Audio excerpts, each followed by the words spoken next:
All right, folks, buckle up, because what just happened in the Oval Office was not your typical diplomatic handshake and smile moment. Nope, this was a full-on pressure campaign disguised as a meeting.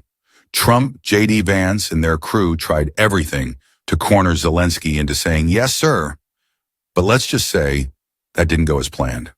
Don't tell us what we're going to feel. We're trying to solve a problem. Don't tell us what we're going to feel. I'm not telling you. Because you're in no position to dictate that. That's Remember exactly what this. You're in no position to dictate what we're going to feel. And to break it all down with me tonight is Rachel. Rachel, how's it going?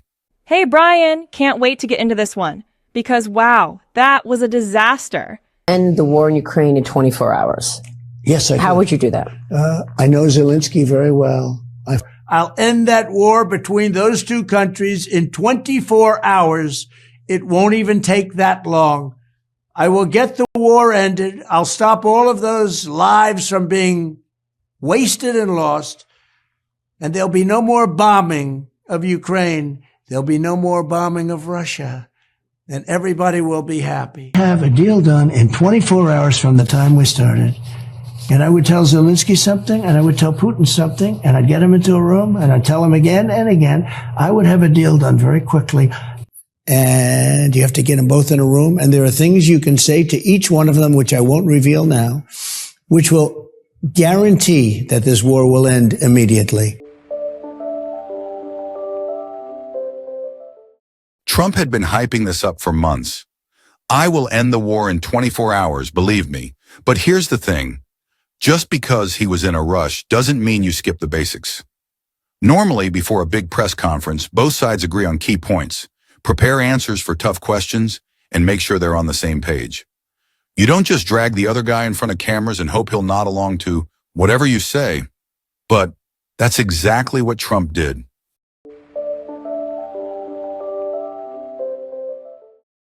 You don't have the cards right now. With us, you start having not cards. playing cards. Right now, you don't. I'm very You're serious, playing cards. Mr. President. You're playing I'm very cards. serious. You're gambling with the president lives of anymore. millions of people. You're gambling with World War III. Why the hell is everyone blaming Zelensky for the cost of the war? For the people who died? For the military aid Ukraine received? I mean, did he invade his own country? Did he start the war?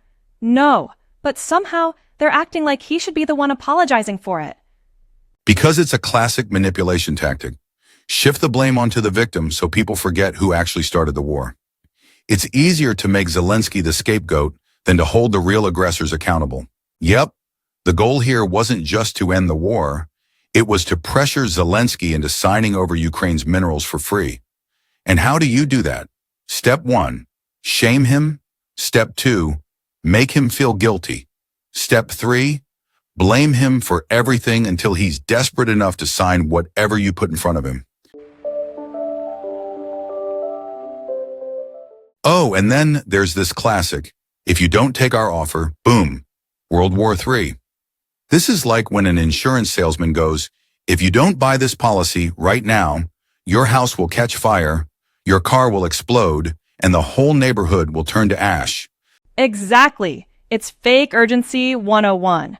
Act now or disaster strikes. But here's the thing. But Zelensky wasn't buying it. I mean, this war has been going on for 3 years. Taking another month to make sure Ukraine actually gets a good deal wouldn't suddenly change everything overnight. This was the moment things really started to fall apart. Zelensky began asking the real questions. What happens if Putin breaks the deal like he has before? What actual security guarantees do we get in exchange for giving up our resources? The path to peace and the path to prosperity is maybe engaging in diplomacy. That's what President Trump is doing. That we had conversations with him. We signed him with gas contract. Gas contract. Yes, but after that, he broken this ceasefire. He killed our people and he didn't exchange prisoners. We signed the exchange of prisoners, but he didn't do it. Oh, this part was gold. Zelensky straight up asks JD Vance, how exactly does this democracy you keep talking about work? And what are the actual security guarantees we're getting? And Vance? Oh, he had nothing. No plan, no answer, not even a fake response. So what does he do? He changes the subject. Completely. Instead of answering, he goes, well, you didn't even say thank you today. See, manipulators hate being questioned. The moment you start poking holes in their plan, they don't explain. They just get defensive. It's like when a kid gets caught in a lie, and the more you ask why, the angrier they get until they just storm off. Allowed yourself to be in a very bad position, and he happens to be right about it. From the very beginning of the war. You're not in a, I you don't was- have the cards right now. And what you're doing is very disrespectful to the country, this country, I'm that's with all back to respect to you. your Far country. more than a lot of people With said they respect. should have. Have you said thank you once this A lot entire of meeting? times. No, in this Even entire meeting, today. have you said thank Even you? today. Wait, what? You're asking real questions about national security? That's disrespectful. You've disrespected our entire country. Of course. Not blindly agreeing with Trump? Yeah, that's the ultimate disrespect. Makes total sense. Trump and his team walked in thinking they could pressure Zelensky into signing away Ukraine's resources like it was a clearance sale. But yeah, that didn't happen. But hey, what do you think? Was this just bad diplomacy, or was it a straight-up scam attempt? Drop your thoughts in the comments. And don't forget to hit like before JD Vance complains we didn't properly appreciate it.